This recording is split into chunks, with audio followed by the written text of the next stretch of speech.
Rebranded.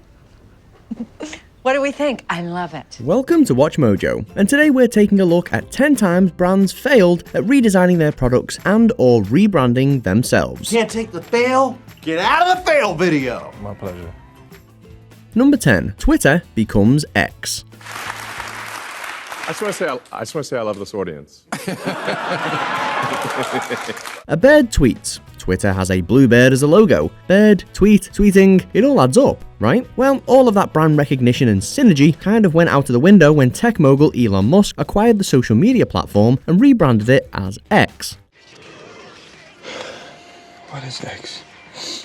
Musk has visions of creating a, quote, everything app, and the acquisition and rebranding of Twitter is a big part of that. However, it's not gone over great with fans of the platform, with many feeling that the brand recognition and familiar feel has simply vanished. Many advertisers have pulled away and revenue has dropped sharply. All of this uncertainty has ultimately led to the app's value falling to just a third of what it was before Musk took over. Sorry, this is a comedy, right? You know, gotta throw some comedy in there. Number 9. British Airways and the Union flag. This British airline is well known for its patriotic Union flag tailfin design, but for a stint back in 1997, the company embarked on a new program called World Tales. This had its aircraft's tailfins donning various different murals from artists all over the world. The general consensus, however, was that the airline lost a big chunk of its British feel, and some felt that the supposed culturally rich designs were actually a bit patronising. Just try and be calm and methodical and work to any sort of the emergency procedures that you have to. The designs were dropped after 4 years, and the airline has since reprised its Union flag moniker. Former British Prime Minister Margaret Thatcher summarised the World Tales programme rather abruptly, stating, "We fly the British flag, not these awful things." At least it's flying the British flag.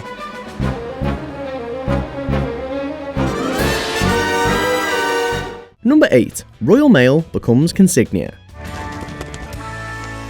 Magic. Another staple of British culture next, Royal Mail, which, believe it or not, back in 2001 was rebranded Consignia. The idea behind this renaming was that the word consignia more accurately represented the wide scope of what the Royal Mail service actually did. The word consignia also has connotations of royalty and trust, but this change didn't last long. After just 16 months, the consignia reign was over, and the mail service became Royal Mail once again.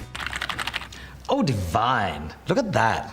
Royal Mail as a brand is about as British as it gets. And rebranding it Consignia is like trying to change fish and chips to cod and fries. It's just not going to happen. That looks good. Number 7. The Blackberry Storm. Whoa. It has no keyboard.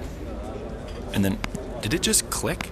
You've never clicked a screen before. Is that supposed to happen? The release of the iPhone back in 2007 made all big tech brands rethink their marketing strategies, and one of those brands was BlackBerry. In order to take on Apple, BlackBerry made its first foray into the touchscreen smartphone market, launching the Blackberry Storm. This phone was a complete reimagining of the button-heavy Blackberries of yesteryear. The problem was, it just wasn't very good, with its newfangled SurePress display malfunctioning more often than not. In short, the Blackberry Storm was a failure, and it set the tone for the brand's downward spiral in the years to come. We sold out the Hard Rock? A Blackberry. I don't have a Blackberry.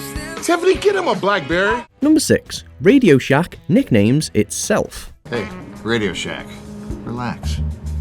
You know how it is in school. You don't give yourself a nickname, you wait for your friends to bestow one upon you. Well, Radio Shack jumped the gun in 2009 with a feeble attempt to appeal more youthful, and to help boost its mobile product strategy by rebranding themselves The Shack. Dale. You have to call me Dragon. Radio Shack was facing stiff competition from colossal stores like Costco and Best Buy at the time, and this was seen as a relatively cost-effective way of shaking things up. Sadly for Radio Shack, the new name didn't catch on, and it seemingly went as fast as it came. The 80s called. They want their store back. Number 5. Sun Chips and its noisy bags. Sounds like a hailstorm. What? Right? Companies are always trying to strive to become more environmentally friendly, and back in 2010, Frito-Lay, who make Sun Chips, decided to do their part for the environment and redesign its bags with plant-based materials to make them 100% compostable. Great, right? The only problem was that the new, more rigid bag construction made the crinkle sound of the packaging loud. Very loud. Well, hold on. What part of it? It's the material so that you can compost. What? It's unbearable. As a result, customers stopped buying Sun Chips, and sales of the tasty eco-conscious treat reportedly dropped 11%. Frito-Lay reversed the change a year and a half later and went back to the drawing board to try and create something a little less deafening. I'm really sorry, guys. I don't know what got into me before. All I saw were dollar signs and snacks. You flew too close to the Sun Chips. Number 4. Hershey has a new kiss. Brands are always modernizing their logos, often adding simplified shapes and letters to create a fresher look. This was what the Hershey brand looked to do back in 2014 by reimagining its Hershey's chocolate logo, featuring new bold lettering and one of its famed Hershey Kisses chocolate treats. But what does that Kisses chocolate treat look like to you? I mean, it kind of looks like a steaming poop emoji, right? Well, the social media world thought so too, and creators everywhere were quick to point out the similarities. Did Hershey's quickly change the design? No. Surprisingly, the brand stuck with it. Could all of this negative publicity be seen as a success? Possibly, but when the intent was to drop a new modernized logo, not a deuce, we'd argue that this belongs firmly in the fail column. Number 3. Tropicanas cartons. We've got another straight-up packaging fail next, dating back to 2009 when the Tropicana brand, famous for its orange juice, decided to ditch its straw stuck in an orange carton design for something a little more, well, obscure. The new branding, intended to make the drink more, quote, down to earth, simply featured the colour orange and some choice wording. Many consumers complained that this branding looked cheaper and unrecognisable, and it seemed the departure from the straw-based logo was too much to stomach. That consumer backlash and the not-so-measly 20% drop in sales urged the brand to go back to their more recognisable trademark. Corporate doesn't want anybody to lose their jobs. They just want things the way they were. Number 2. Windows Vista. Christina, how bad is this? Be honest. Is this Windows Vista bad? Big brands need to constantly update and innovate, and that's exactly why Windows brought out Windows Vista in 2007, a replacement for its solid but aging Windows XP system. From the get-go, however, Vista hit a lot of speed bumps, most of which related to speed and incompatibility issues with various apps and hardware devices. Windows 7 came along a few years later and completely revived the Windows brand, with huge improvements to overall performance and user-friendliness. My new computer came with Windows 7. Windows 7 is much more user-friendly than Windows Vista. But Vista was a close call that arguably nearly tanked the tech giant, or at least got die-hard Windows fans to start looking elsewhere. Before we continue, be sure to subscribe to our channel and ring the bell to get notified about our latest videos. You have the option to be notified for occasional videos or all of them. If you're on your phone, make sure you go into your settings and switch on notifications. Number 1.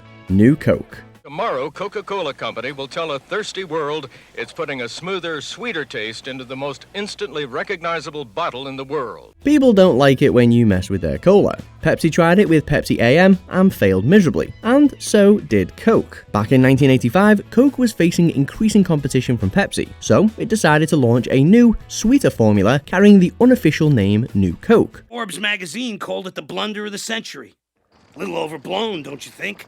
What about New Coke? The public takedown of New Coke was instantaneous. Coke fans thought it was too sweet, the media slammed Coke for past ads that criticised sweet cola brands, and Coke put themselves in danger of cannibalising their own market share with what was effectively a new beverage. Surprisingly, New Coke was only discontinued in 2002. What's the matter, Wilbur? They changed my Coke. Something wrong with it? I know, they sure changed it. Did you actually like any of the failed products mentioned in this list? If so, let us know in the comments below. Did you enjoy this video? Check out these other clips from WatchMojo and be sure to subscribe and ring the bell to be notified about our latest videos.